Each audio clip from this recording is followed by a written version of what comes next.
Il a fallu quand même produire des réflexions dans des domaines différents. Chacun des livres a une particularité et une certaine orientation. Donc tout ça a été produit dans l'esprit de contribuer à la vie sociale ivoirienne, mais également à tirer des leçons et donner des outils de motivation aux jeunes. Comment on peut organiser le travail, les moments de doute, les moments de désespoir, mais également les moments d'espoir, les aspirations.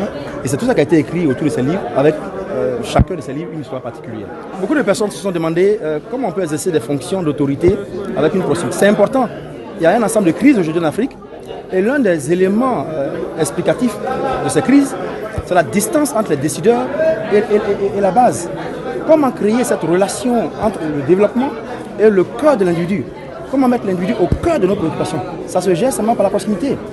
En début d'année, en janvier 2021, le président de la République, le président Alassane Ouattara, a fait un tweet qui est encore sur sa page où il demandait à tous les décideurs, tous les ministres, tous les DG de faire preuve d'humilité et de proximité de la population.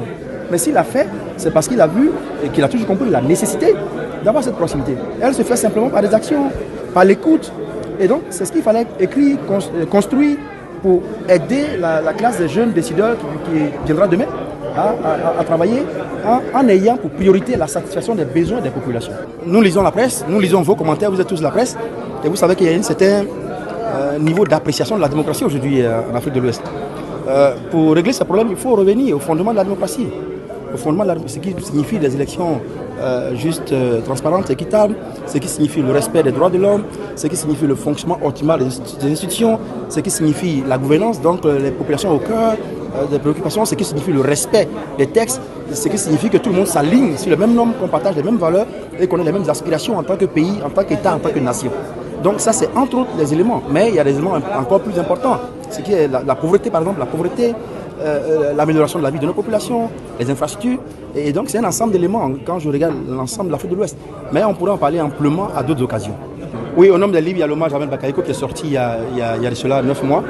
On n'a pas eu l'opportunité de faire la promotion et on présente Ahmed parce que nous pensons que Ahmed Bakayoko restera vivant dans nos souvenirs et que des aspects de sa personnalité sont importants aujourd'hui à révéler au grand public pour savoir que c'était un travailleur, parce que je travaillais à ses côtés, c'était quelqu'un qui avait l'humanité au cœur de ses préoccupations, au-delà de tout ce qu'on peut dire et des faiblesses d'un individu que nous avons tous une faiblesse, mais c'est quelqu'un qui a contribué au rayonnement de notre pays et c'est un hommage également qui lui est fait. On va continuer notre présence sur le terrain parce que c'est l'écoute, c'est la proximité de la population. Je veux dire, même vous, qu'est-ce que vous faites actuellement? Je vous parle, mais vous allez atteindre le plus petit citoyen dans une case très loin d'ici, à des centaines de kilomètres. Donc c'est la même chose, nous on va dans la proximité, on essaie de comprendre les populations, de leur parler pour une vie communautaire, de provoquer le leadership en vous-même. Parce que, regardez vous par exemple, regardez votre niveau de leadership, je fais cette parenthèse. En 2020, toute la crise que la Côte d'Ivoire a connue, qui a connu plus de 80 morts, aucun acte de déviation, aucune perturbation, aucun désordre n'est arrivé du fait de vos écrits, vous, la presse professionnelle.